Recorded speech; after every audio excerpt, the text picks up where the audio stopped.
When our founding fathers brought forth this nation, they were working very definitely to achieve the advancement of the policy of humanism that was developing in Europe. It centered around the concept of the rights of the human being, that the individual had inalienable rights before God and nature, and that these rights must be recognized on the level of political leadership. As it developed gradually down through the first 50 years of our national existence, it began to appear that freedom was gradually developing into the rights to be wrong. In other words, freedom largely became a symbol of doing as we please, without regard for consequences or for the rights of others. Freedom was the inalienable right of the individual to do that which he desired to do. And the problem of a national existence was to develop some form of political structure which would enable each individual to be a rugged individualist. Now, this was difficult. In fact, it has never been solved. And we observe around us today the results of numerous efforts on the parts of nations, especially smaller nations, to escape from bondage to major powers, the gradual disintegration of colonial empires. And in almost every instance, the newly liberated community turned upon itself and abused its own privileges. When we come into the life of the individual, we have the same general situation. There is scarcely anything that anyone can do today that someone else will not object to. To be different is to be wrong. And to differ from a personal opinion of someone else is to be open to all types of ridicule and persecution. The idea has gradually developed that we were born into this world to do exactly as we pleased, and that anyone who interfered with this is a tyrant. Nature and experience both demonstrate that this concept is wrong. But unless the individual is able to discipline himself, he must be disciplined by someone else, or the structure of his communities will fall apart. So today, where there is very little incentive for self-discipline in the popular ways of doing things, it is necessary for us to take over this situation as persons and recognize that we must enforce certain rules in our own conduct. We must think through the problems of our own existence. We must plan. We must organize resources. We must live within capacities and abilities, or we will be in trouble forever.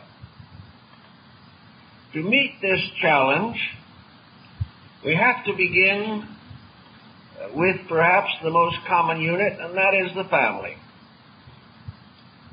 We know that today children are ever less willing to follow parental guidance. They consider their forebears to be obsolete. They consider their own privileges and rights as inalienable, and more resent any infringement upon their privileges. And if these privileges mean the right to do wrong, they insist that this is their proper destiny. One of the main difficulties here, of course, is that today we are trying to discipline young people too late. By the time the child is 10 or 12 years old, the chances of disciplining it thoroughly are very remote. And if we wait until the child does something that is so dangerous or improper that we must take notice of it, it is too late to correct the situation.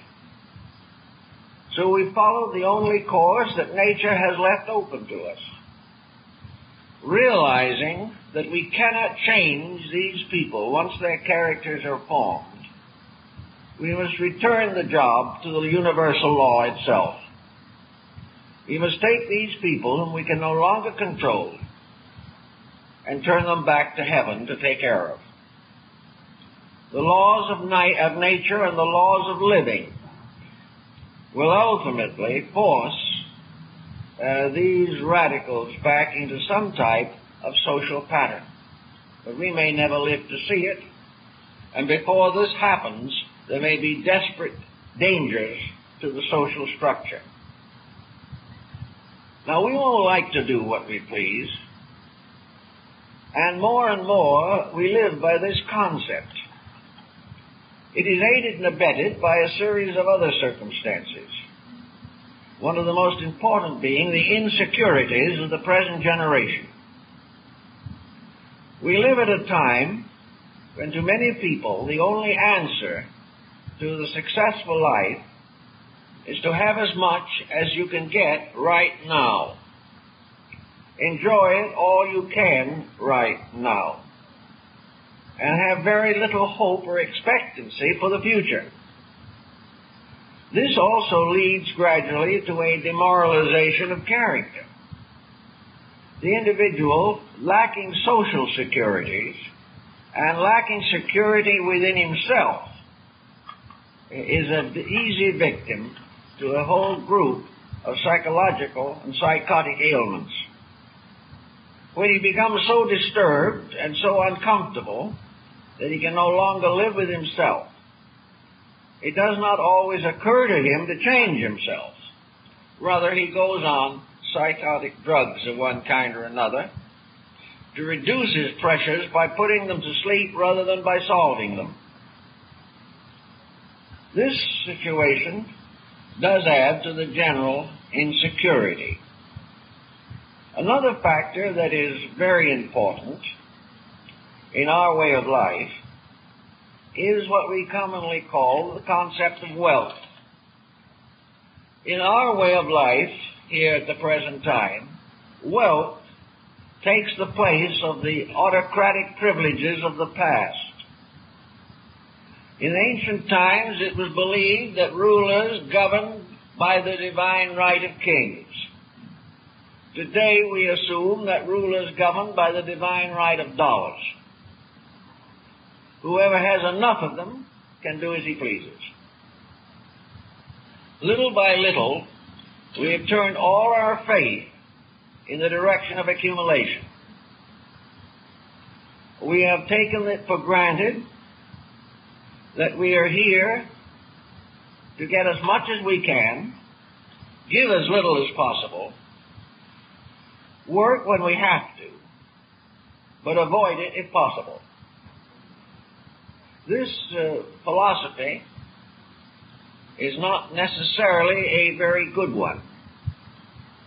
There's a story told of a man in his 80s who was interviewed as to the circumstances that had made it possible for him to have such a long life. The man said, well, I had a business, and after a certain length of time, I made $10 million and sold the business. The man I sold it to made $300 million, and he's dead. He left it to another man who doubled it, and he's dead. Therefore, the prime note for this person was, if the paper wishes to have something to say about the party they were interviewing, he said, just say that I can still walk every day in Central Park. Now today, in building and piling up these enormous fortunes, the individual destroys himself. Yet it never occurs to him to discipline this type of pressure. It never occurs to him to realize that beyond this world he can take nothing of this precious belonging that he has accumulated. If it is true that after death there is nothing, then there is really very little good in having too much here now, because it is all going to be forgotten, and the rich and the poor will fall asleep in the same oblivion. If there is something beyond here, it is then obvious that whatever that is not wealth. We cannot take it with us. No matter what philosophy we follow, it ends, as far as possessions are concerned, when we depart here from this place. Under such conditions, why this mad traffic for wealth? Why this tremendous willingness to sacrifice everything, drench the world in blood, try to satisfy the ambitions of individuals of uncertain integrity, when it all ends in darkness? The whole philosophy is wrong, and therefore, in an effort to maintain a false goal, we have frustrated the natural right of the individual to be happy. In order to be happy, it is necessary to be disciplined. Socrates pointed out very clearly that the great rule of life is, in nothing too much, in all things only enough. To possess too much is to be a slave to possession. To lack the necessity is to be a slave to privation. To have enough is to free the life from all the stress and strain of unreasonable attitudes and actions, and liberate the mind for the contemplations of values above the level of wealth. Now, a great many modern thinkers are trying to solve this problem of wealth. They believe that if we could solve that, we would be in a position to build a utopian culture. Unfortunately, that does not necessarily follow. Wealth is a symbol of a basic attitude. And if currency or investments, stocks and bonds were all suddenly removed, we would then gradually and inevitably develop a new theory of wealth. Because to us, wealth is power. And to possess that which gives privilege is the most important thing in life. There seems to be this trait in human nature: the willingness of the individual to die for the things that he wants in order to live well. This type of frustration is always difficult. To begin a political society that can survive, we have to begin to think in a different way. We have to decide in ourselves what constitutes a good life. What are the privileges that freedom bestows? One of the most important privileges is the privilege of being right. In the past, there were all kinds of laws and rules that made it difficult for us to be right. Our ancestors came to this country to escape tyrannies that prevented them from having normal and reasonable self-expressions. They wanted to escape tyranny and slavery and serfdom. They wanted the right to be a person. They wanted the right to live as individuals. And as soon as that right was at least in part given to them, they began to encroach upon each other's privileges, assuming that the right to do as we please is part of freedom. It is not. It is that factor which almost inevitably will lead freedom back to slavery. To develop our own thinking now, we are living in very confused and hazardous times. And it is marked notably that a frenzy has developed. A frenzy which is leading to inflation. A frenzy which is causing every individual to be the victim of other individuals.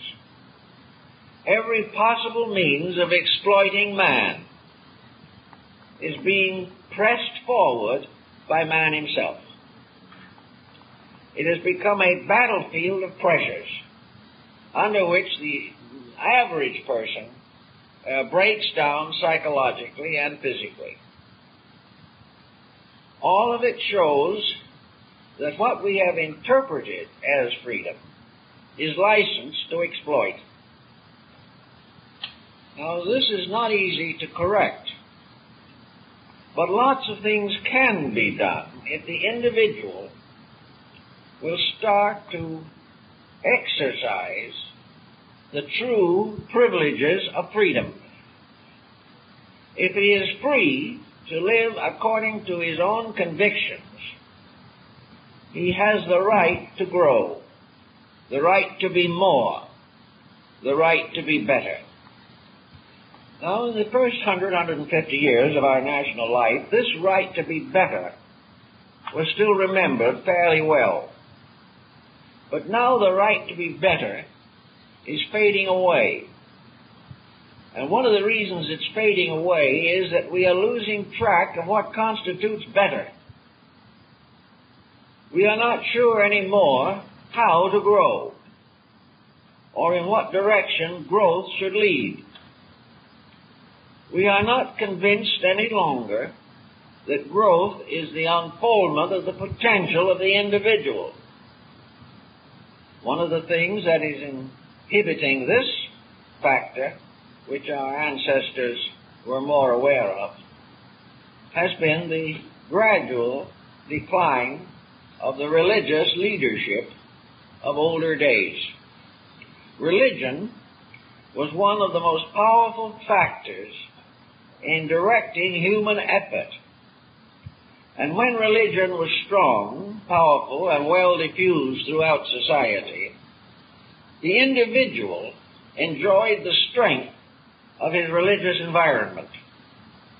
He was surrounded by people who kept the rules, who had the ideals and dreams that were essentially right, and he therefore had a security or strength of number. It was more difficult for him to be dishonest in those days than it is now. It was more difficult for him to be immoral, because morality was a clearly defined standard. And to leave that standard or to break it was to disgrace self and to lose caste. In other words, individuals with religious allegiances formed the peer group, and all others wished to be part of this peer group. Today, the leadership of a group of solid, intelligent, dedicated persons is failing. They simply are not the kind that we find when we turn for example in leadership. We find that every effort is being made continuously to lower the threshold of human integrities. We realize that there is a constant effort to destroy, tear down, disillusion us about those values which are essentially correct. Instead of being applauded for our honesty, we are apt to be ridiculed for it. Instead of being defended for our proprieties, we are accused simply of being too weak to be bad. This type of attitude, of course, is tied very closely to our educational theory. Education, which should help us to administer freedom, is now one of the most powerful instruments in establishing and maintaining bondage. Education is teaching us to be slaves, teaching us to follow the prescribed policies of our time. And more educational institutions are compromising ethics in order to perpetuate the present prevailing practices. We have a very definite situation here that needs a considerable amount of remedy. There is some kind of a pattern of irresponsibility that is being furthered and advanced by what we term educational structure. Also, education is largely the result of observed phenomena. Education has something to do with the books we read. It has to do with the dramas we see, the music we listen to, the pictures we observe in libraries and museums. The environment is very largely a force in determining our taste.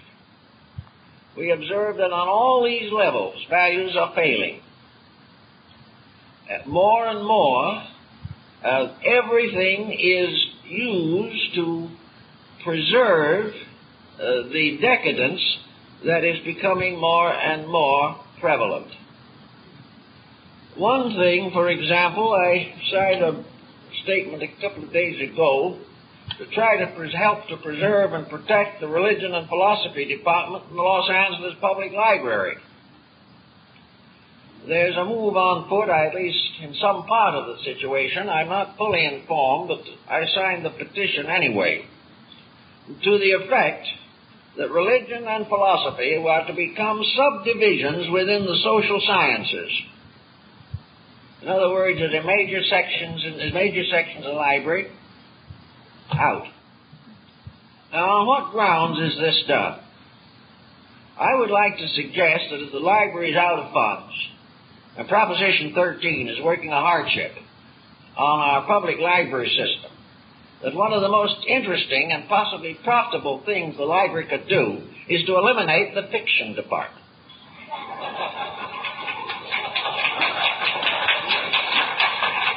Actually, the fiction department is at variance with the basic principles of libraries. We could not look back on the Serapeum or the Brochium in Alexandria and get very much excited over its fiction departments. Didn't have any. The great libraries of Europe were all founded before there was fiction. The great collections of books were collected for one purpose only, the preservation of knowledge. And today, the publishers are deluging us with books that contribute to nothing, that merely represent emotional reading, that are oriented to a moral standard far too low, are dealing with scandal, gossip, and all kinds of social prejudices and conceits. And the community is paying to have these precious volumes encased in a library. If you want fiction, it is available in paperback. Nearly anyone can afford it who wants it. But it is not essential to the advancement of knowledge.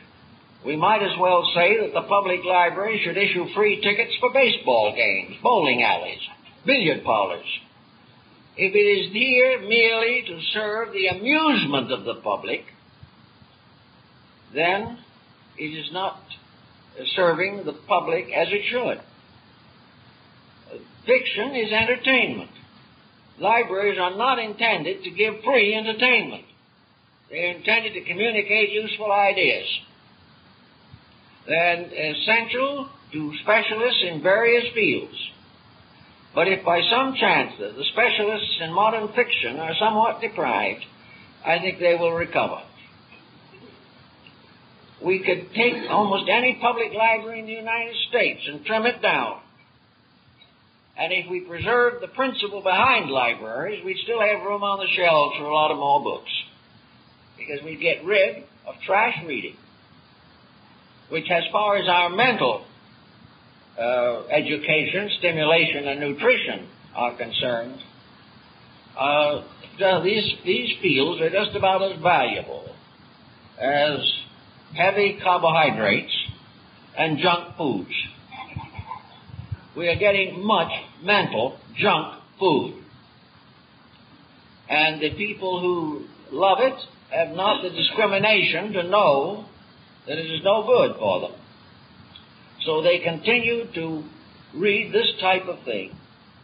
And the institutions, instead of leading the public mind, cater to it. Instead of the library helping the individual to establish a standard of proper thinking, the library buys millions of books simply to cater to no standard, or to a standard that should never be tolerated, let alone catered to. So here's where the freedom comes in.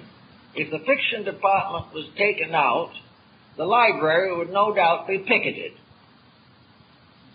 Every group would be there to defend its own particular specialty. And whether that specialty is any good or not, nobody cares. It is the right of the individual to read the worst literature on earth if he wants to, or to go to see any motion picture or play that he wants to see, regardless of how bad it is in terms of public good. So this is where we are in bondage to a concept of freedom that is basically wrong. In order to correct this situation, we have to realize that we head into a tremendous economic structure, a structure that is getting richer every moment by catering to the bad taste of people. As long as the individual prefers to buy that which is not good, he will not get anything better. The only way that this problem can be really solved is by the individual or the collective group, which we call the citizenry, interprets freedom as the right to stand up for principles. This is very important.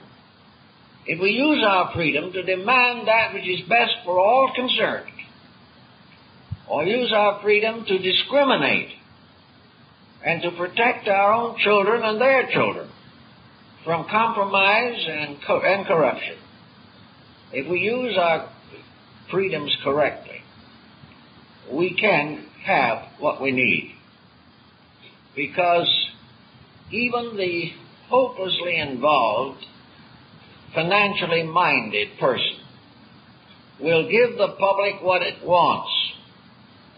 But the problem of leadership is to prepare the public to want what it needs.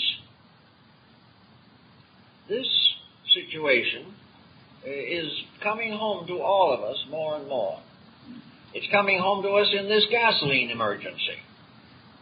It is coming to us in the problems of energy. It is coming to us in the problem of treaties in Vienna. It is coming to us in revolutions all over the earth. The individual must either side with that which is secure, right and proper, and stand ready to protect it, or we will all slowly drift together from one emergency to another. We can't go along without some facts and values. If we go back to the natural world in which we live, and which of course is the basic textbook for most thoughtful persons, we observe that nature does bestow a great deal of freedom.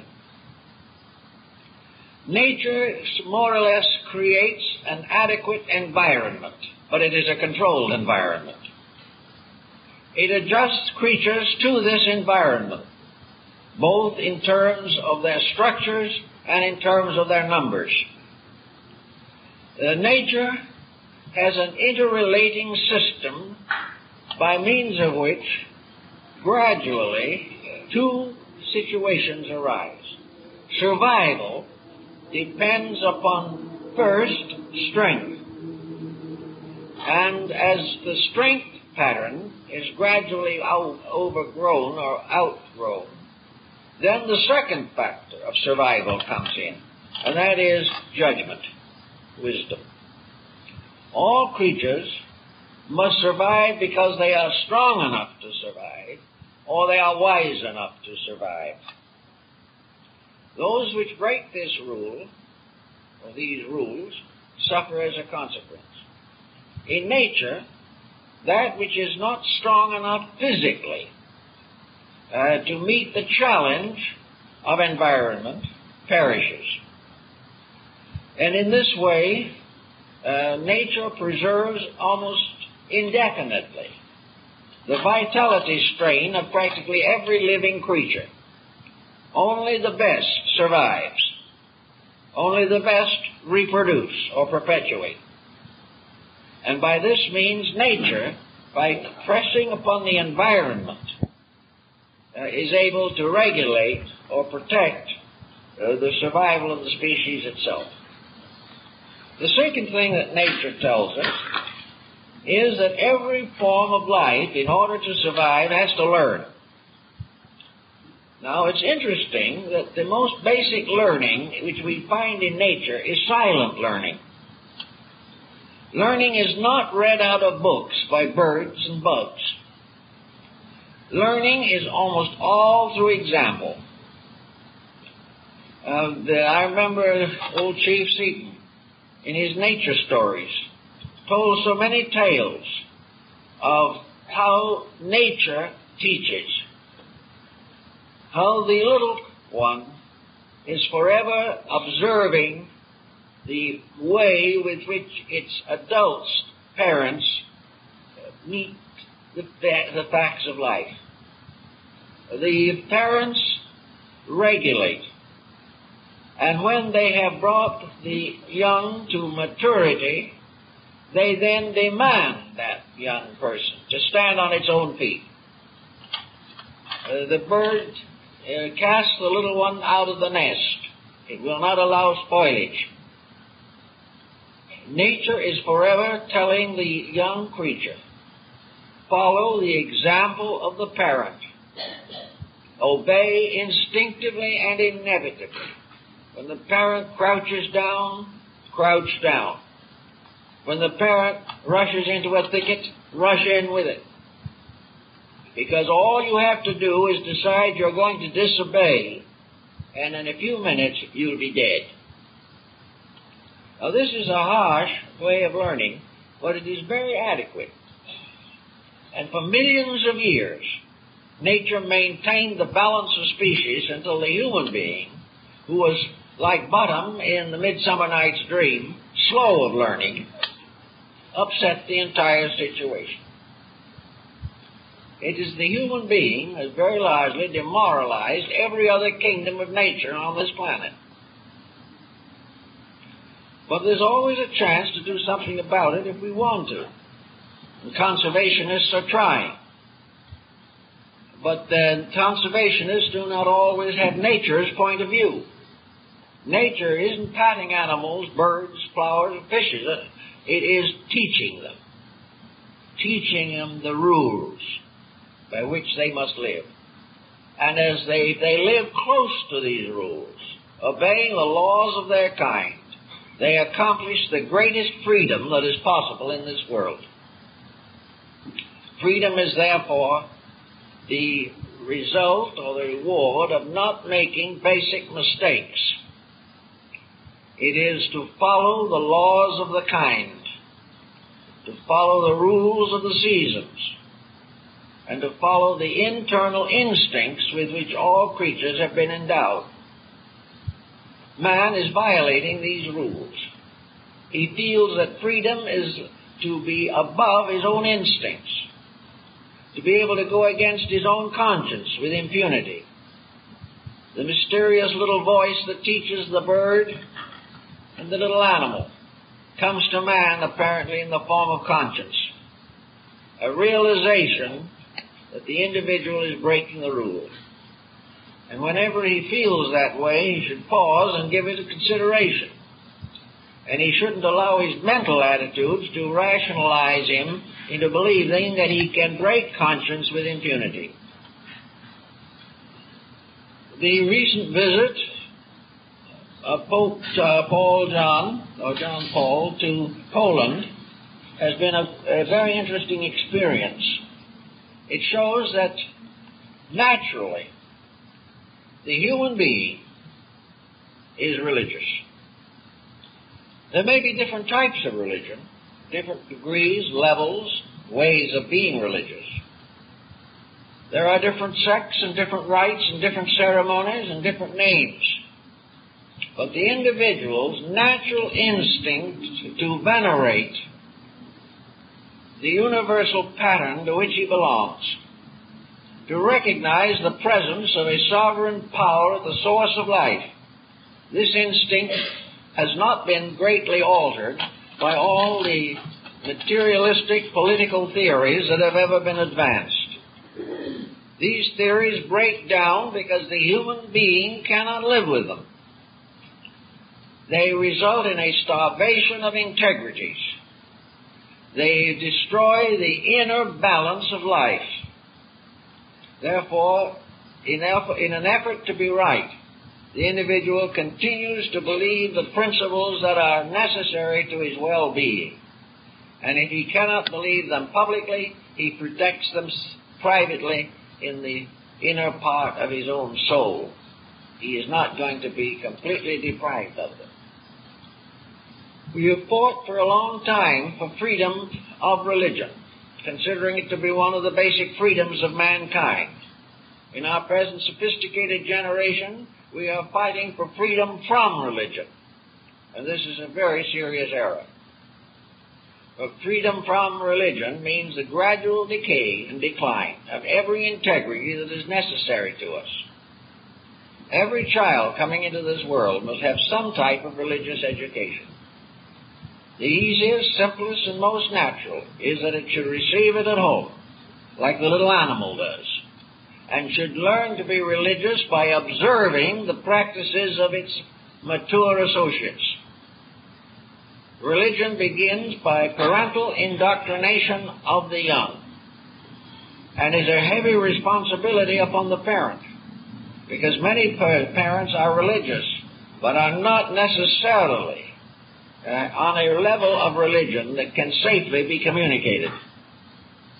It is very important that when a parent communicates religion, that he leaves his biases, his prejudices, and his intolerances out of it. And he can't do this in most cases. Religion to most individuals today means to follow the exact beliefs of those who have gone before.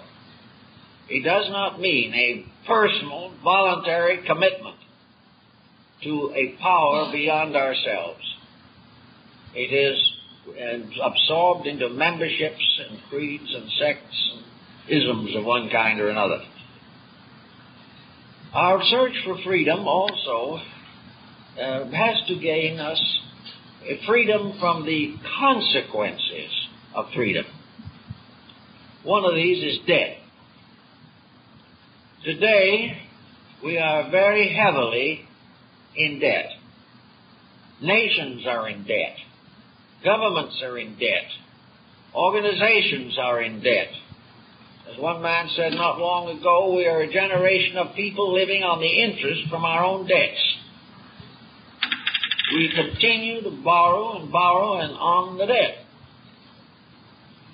We are not living within a practical pattern of economy. We are being, however, tempted. We are being incited into extravagance which we should have the strength to resist. But it is very difficult to resist the desire to have more.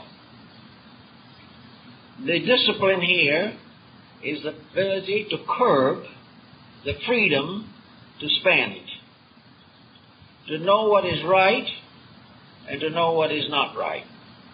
I've always been interested in the fact that in the old days, back 2, 3, 4, 5,000 years, the great state institutions of religion, the mysteries, were the most powerful organizations of their time. They were the church and the state.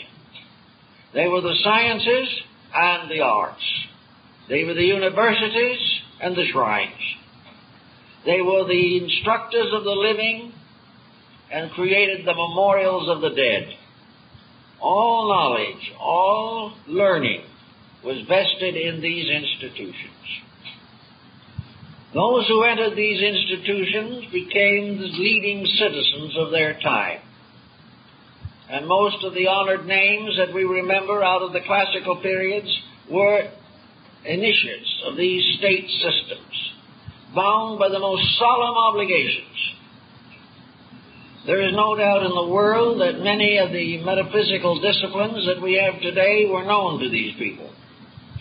And among these disciplines, self-discipline and the cultivation of internal extra-faculty perceptions were part of the curriculum. Now, in that situation, society honored the best, although, of course, no generation was ever able to live up to its principles completely. But there was a greater approximation. And there was a strong leadership towards spiritual things, towards education. There was respect for the arts and sciences, and a heavy penalty for desecrating them.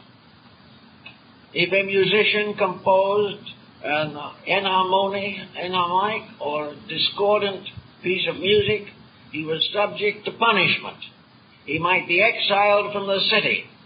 He might lose his citizenship if his music could, by any excuse or conception, contribute to the detriment of society.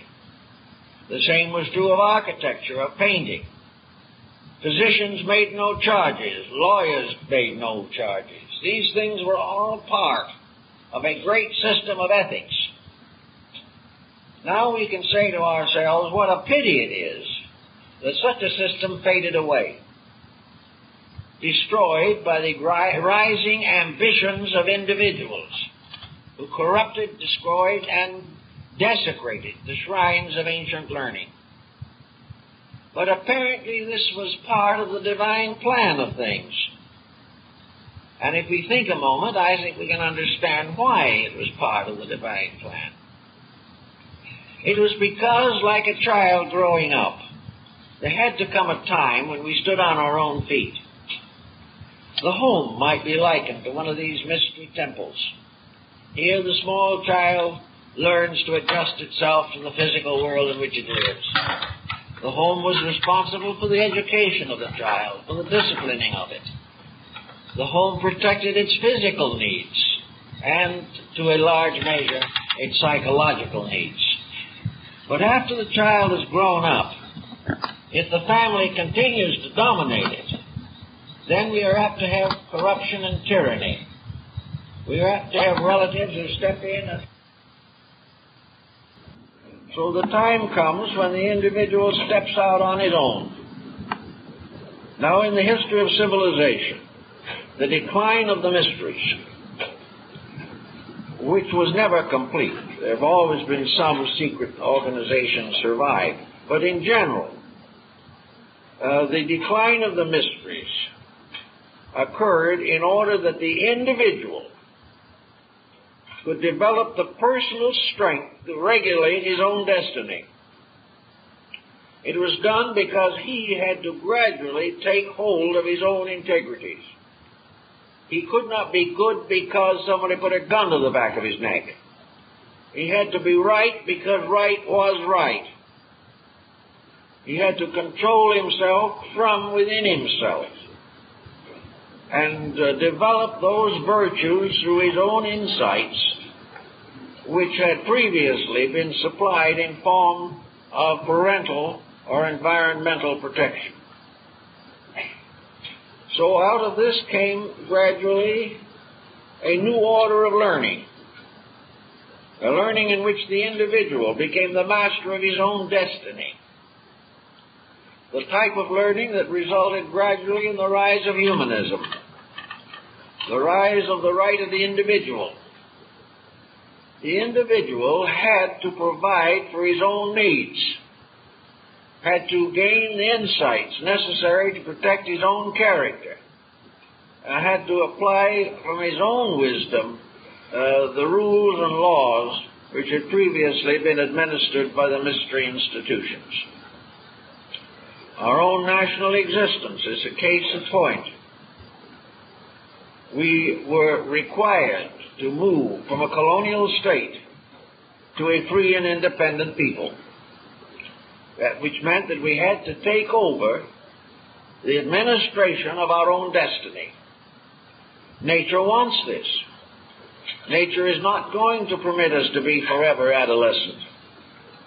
But where an individual faced with the responsibility for his own destiny remains an adolescent, then the system falls apart. We must face the problem of maturity. Now, maturity is a very subtle thing. Nobody seems to know exactly what the word means. Maturity to most individuals is the attainment of voting age. When a person is old enough to vote, or old enough to get into the army and die for his country, he is an adult. Also, as soon as he begins to look like an adult, he is mistaken for one. After he becomes a little more adult and shows a few patriarchal propensities, then he is mistaken for a wise man or woman. We assume age to have something to do with maturity. It has, but only under one condition, that the years that it took to get older were used to become wiser. If this was completely neglected, the individual can pass to the grave at 90 or 100 and still be an adolescent. An adolescent is one who lives without the realization of his own responsibilities, without knowledge or acceptance of his own duties in the community in which he lives. And the most adolescent of all is the one who thinks he's here merely to get what he can. Now, when adolescents of this kind teach younger adolescents, adolescence as a fact becomes supreme.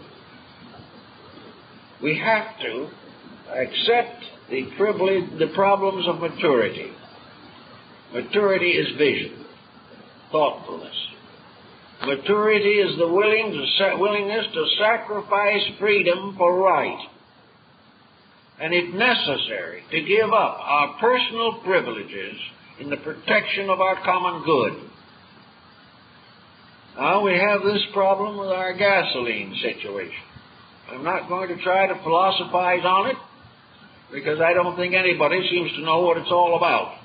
Not completely. But we have a reasonable realization that there is some truth behind it. The great truth being that no matter who is responsible for the present crisis, this earth is a bottle, so far as petroleum is concerned. It's a round jar. And sometime we're going to scrape the bottom of it. This oil supply cannot be replenished by nature at the speed in which it is being taken out of the ground by man. So someday we're going to have not only shortage, but a very desperate lack of fuel. Now, whether it's now or 50 years from now, it's going to come someday because of inevitables. And therefore, arrangements must be made to find other sources for fuel. We will. We have the ingenuity and the skill. But the transitional periods will be difficult, and always have to be. Now we can see right now what the attitude is in general. A pandemonium caused by this shortage, which interferes with almost everything that we do. somewhere along the line it might be wise to realize how vulnerable we are, and that we have this vast, complicated structure of civilization which can be ruined by a little pollution in the air, can be ruined by contamination of water, and can ruined by lack of fuel and energy power. We have this tremendously vulnerable thing that we have built higher and higher, and our entire survival depends upon insecure factors. The answer, of course, has to be that we will adjust as graciously as possible to the needs of the time. We will have to begin to recognize that this program of expansion and exploitation cannot go on forever. The sooner we stop it, the less painful it will be. If we wait till a common emergency forces it, the result may be devastating. Self-discipline, right here now, is one of the factors. Self-discipline against the impulse to profit from emergencies. Self-discipline to prevent us from trying to dominate a situation and take that which belongs to someone else. Self-discipline in the moderate use of whatever we have, so that its values and virtues can be expanded as long as possible. The constant removal of values, this constant destruction of ordinary implements, of ordinary commodities, the commodity that is created to wear out as soon as possible. All these things are basically destroying our natural resources. So the person has a right to live as nearly adequately as possible. But above adequacy, he must begin to discipline. When he has what he needs and reasonable luxuries that are not dangerous to his survival, this is as far as he can go. And beyond this point, he is tearing down the structure of his entire social order. So freedom here, again, has to be controlled. Freedom to do as you please must mean that we please to do what is right. And in small things, we can all practice this, even though we are not able, perhaps, to immediately change governmental patterns. Confucius died of a broken heart in China, and among his last words were that he found no prince who would accept his teaching and live by it. But after him came others who greatly revered and venerated those teachings, and they became one of the imperishable codes of conduct, and are even being brought back in China today. So everywhere it is hard to influence other people to do the things that we know to be right. But we are able to have greater influence than we suspect. What is not good, we should not support. We do not have to go into violent revolutions or anything of that nature. But when it is obvious that we are wasting, we can stop wasting. When we are being deceived or exploited, we can decline to cooperate. It may mean that we will have to go without something that we want. But if enough people go without something that they want, they will ultimately have that which they want more, that which is better for them. And this is true in all the fields in which we are supporting bad policies. Another form of bondage to freedom is in the level of ideas within ourselves. Within each of us, there seems to be a series of different governments functioning at the same time. We are a monarchy, and this monarchy is a spiritual power within us which rules by divine right. We are an oligarchy, in which various functions of the body become the rulers of it. And these various functions, like communities within a state, have a certain autonomy. And in oligarchy in our bodies, the higher faculties of the body, the higher structural systems of the body, become the lawful leaders, so that the body is governed by its own aristocracy, and that is oligarchy. The body is also ruled to a certain degree by a theocratic system. The king is also the high priest. The theocratic system is that the power within man be regarded not only as a great life and energy principle, but as a divine being.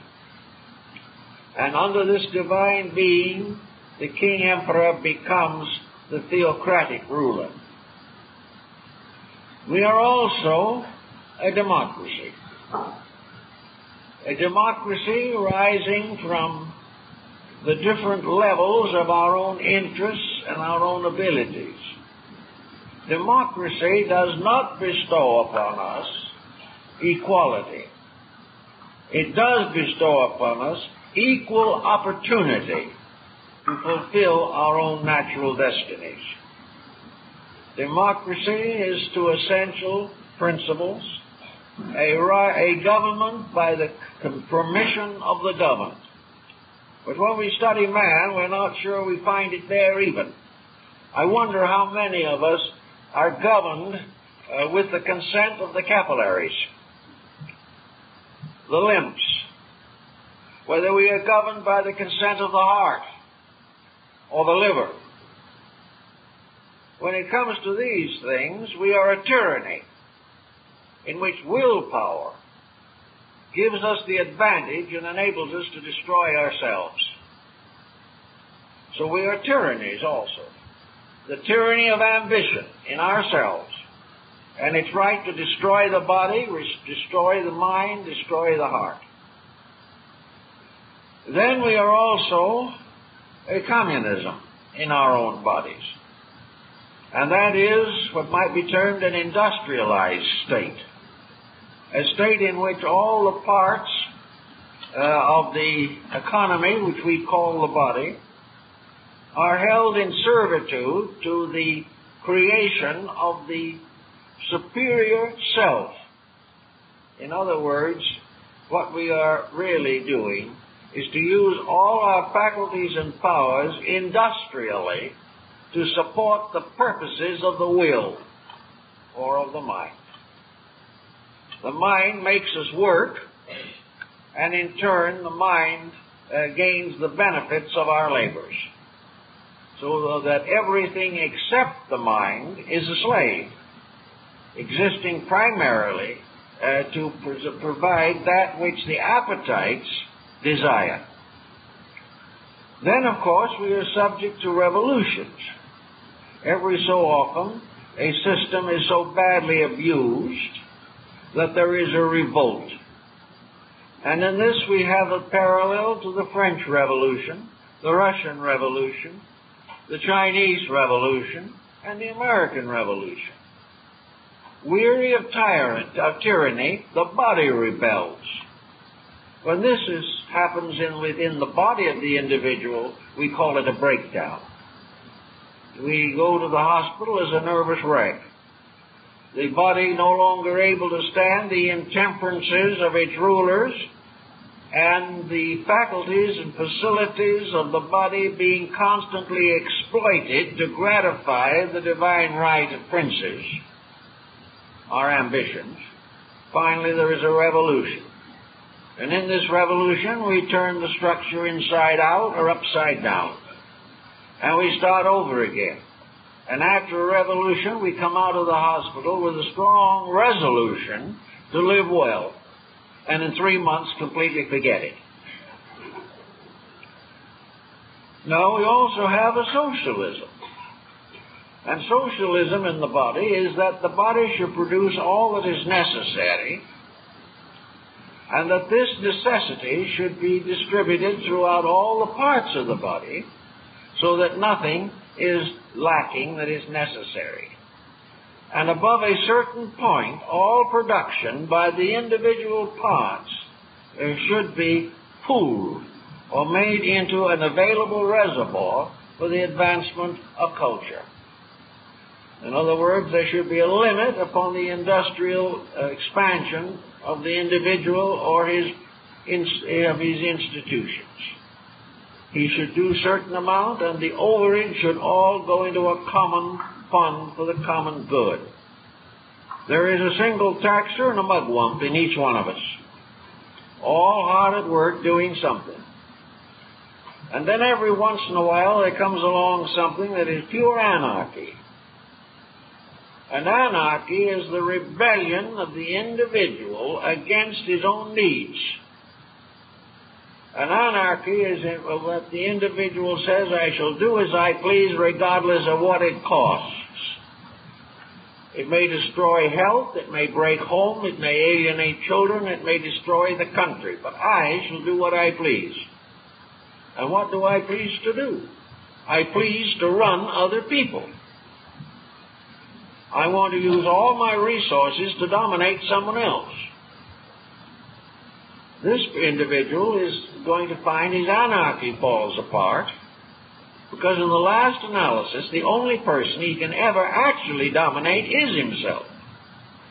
When he tries outside of himself, there's a revolution.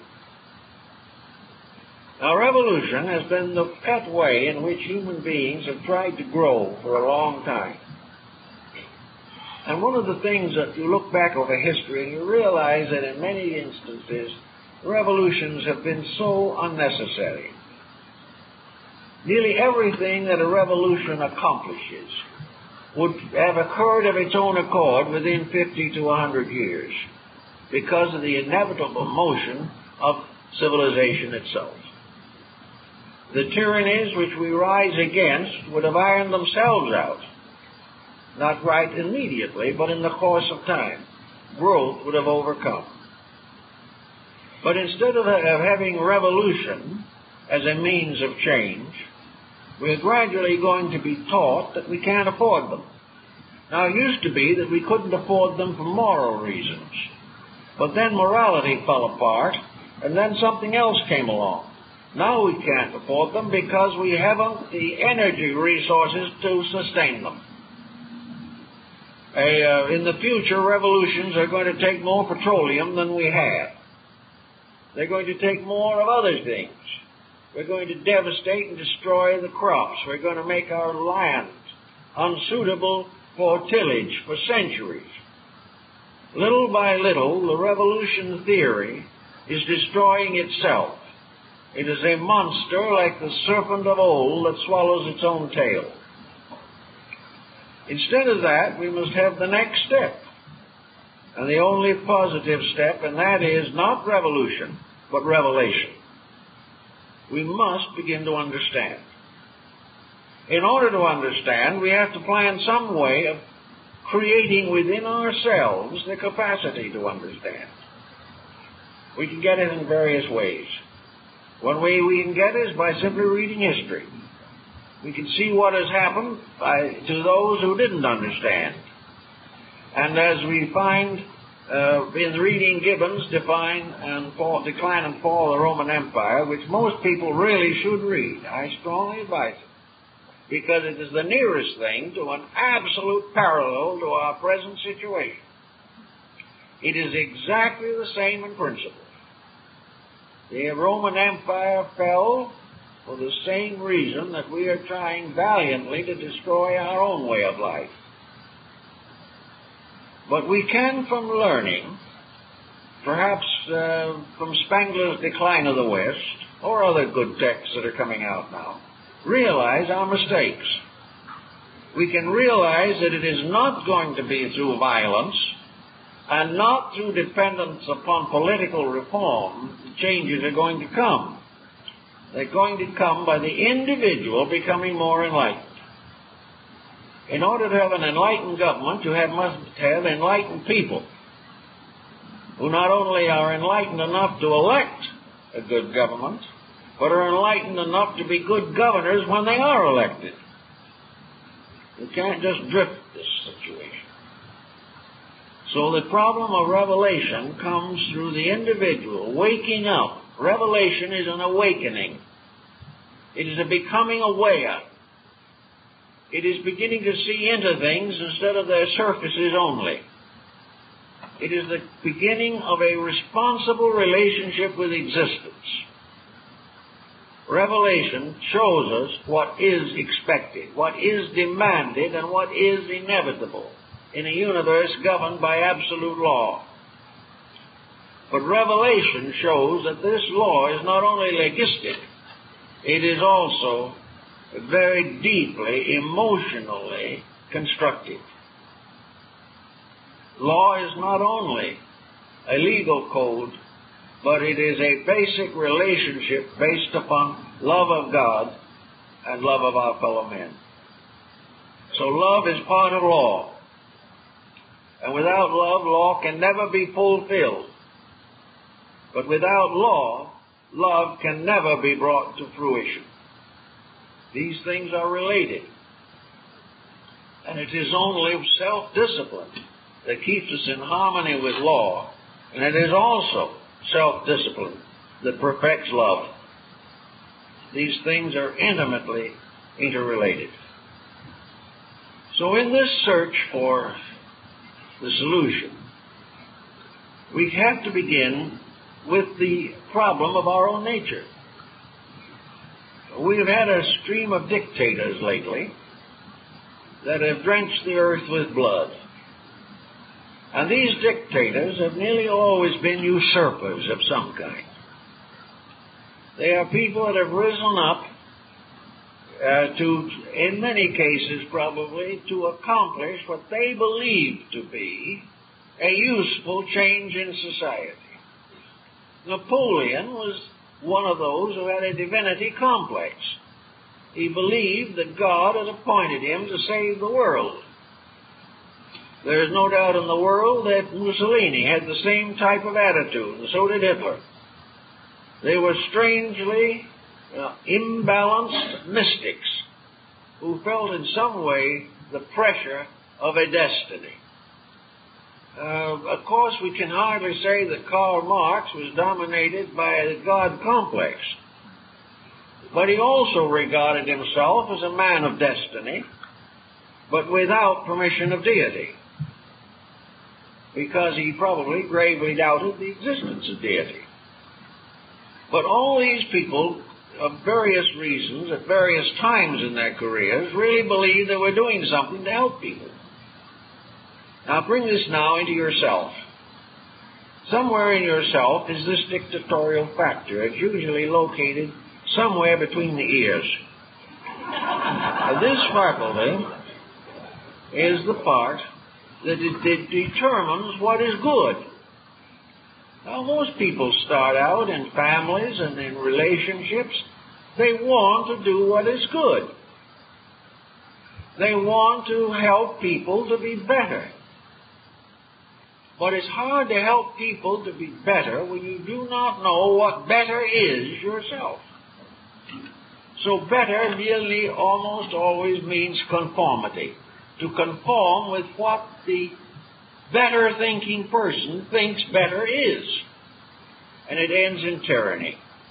It ends in one superstition being imposed upon another. And where the blind lead the blind, they all fall in the ditch together. So to work with this tyranny that is within ourselves, we have to educate it. Nearly all the dictators have been badly educated. it had very little experience with value. An individual who is educated but locked within his own attitudes can be in the same condition. He is in this condition because although he has a proper background for learning, he has never used it. He has subjected his background of learning to the foreground of his own opinion. If we are then trying to work to solve this problem in ourselves and in society, we come around finally to the realization that something has to open up the inner life of the individual. Now let's bring that down to our present situation also. In the last 10 years, the world in general has changed its attitude toward knowledge very substantially. It has been a period of astonishing religious renaissance. More and more people have turned to some kind of faith. 25 years ago, religion was regarded as little better than a superstition. Today, religion is spreading in every part of the world because revolutions are beginning to add up to revelations. The individual and the collective together must realize that violence is no solution, but that the answer to all problems lies in the recognition of the spiritual foundation of society. One of the reasons, perhaps, that we have had some new attitudes on these things has been the importation of other religions from other parts of the world. We've at last come to the realization that no one religion is the only one, and that from other religions we can learn much, but at the same time can stay with our own if we so desire. It doesn't mean that we have to be a traitor to one belief in order to join another. This influx of foreign religions has brought with it a strong mystical overtone. For most of these faiths are far more mystical than ours at the present time. Another situation has developed that is important, and that is that science, having become practically at the end of its resources as far as further explorations are concerned, has begun finally to systematically examine the internal life of the human being. Science is now beginning to work with the extrasensory perception bands. It is working with all kinds of man's internal experience phenomena, and is beginning to recognize that until it understands man's mystical constitution, it can never produce a truly workable psychotherapy. We will never have a true psychology until the individual is able to explore and classify the internal phenomena of his own consciousness. Now, ulterior motive creeps in on this also. Some of this research is now being intended primarily for exploitation. And the various schools that are claiming it are some of them already falling into exploiting techniques. But the major over-pattern is very good. It is that man is beginning to recognize what he forgot 2,000 years ago, and that is the mystery of his own inner life. He is beginning to restore the structure of the mysteries and their philosophies and their teachings. A simple example has been acupuncture, which came in as a superstition and is now established as a valid form of science. We are suddenly beginning to realize the fact that our ancestors long ago were not fools. There's a man by the name of Salvertes who wrote a book, and in it he attempted to expose the miracles of antiquity. They were all frauds. But in order to explain them and maintain his own point of view, he had to create an antiquity as highly advanced in science as we are today, because to produce the phenomena without metaphysical means required advancement of science beyond anything that we know. So he caught himself in his own trap. He points out, for example, that the ancients had androids, statues that spoke, moved, and performed services. They had talking heads that could add up complicated digital numbers. In other words, they had a primary computer, long before we believed there were such things.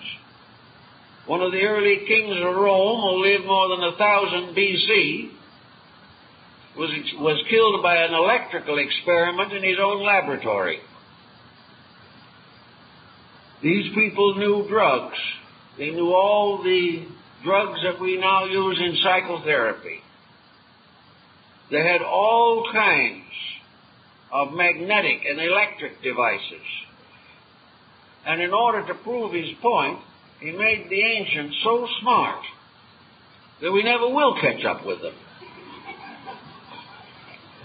But the point that is perhaps valid from both points of view is that in those days, all of this knowledge was concentrated in a group of persons who were able to direct it for the common good and prevent its misuse by oaths and obligations.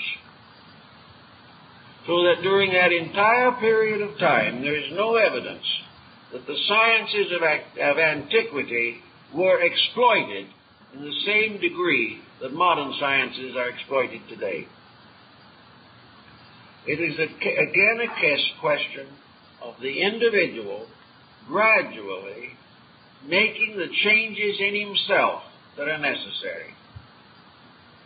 The modern trend in metaphysics could result, and probably will result, in the gradual unfoldment of those parts of man's own internal nature which will ultimately free him from all pollution, from all exploitation, from the danger of nuclear warfare, and all of this type of thing. He can release from within himself everything that is necessary for his physical security, and at the same time free his consciousness for the advancement of knowledge. This was Lord Bacon's dream, that in the end, all science would free individuals from the responsibilities resulting from abuse and ignorance, that science would rescue the person from the dilemma of his own mistakes. But this can only come when science stops making the mistakes also. And it can only do this when it has become ensouled. And modern science, exploring into the mysteries of light, energy, time, matter, spirit, mind, all of these things, science goes on, it's going to discover some answers. And as it discovers these, it will begin to regain what it had in the beginning, the realization that all science is a science of understanding the nature and function of deity. When this time comes and these things are seen in this way, we will be able to accomplish much more than we have ever accomplished before. And the first step that we probably should begin to take is to realize what is intended, and whether it is in this present embodiment or in some future life. Each of us has to be part of this great plan of human regeneration. And in order to do it, we can start now on the process of disciplining our faculties and gaining the freedom that comes from being free from our own mistakes. When we do this, we will have a very much better time. And we will find that there is no end in sight that will block the universe or destroy it, because all of its true values are immortal and indestructible. And only thing that we can destroy in the long run is ignorance. We can only destroy destructiveness itself. And out of that will come the answers to the things we want. And when that time comes, and we are citizens of a better world, it will be necessary for us to be better citizens. For we cannot administer the fairness, the equality, the integrity that is gradually unfolding through humanity unless as individuals we can stand firm for principles at all times and become worthy of the securities that we hope to attain. Well, that's all for the morning, folks.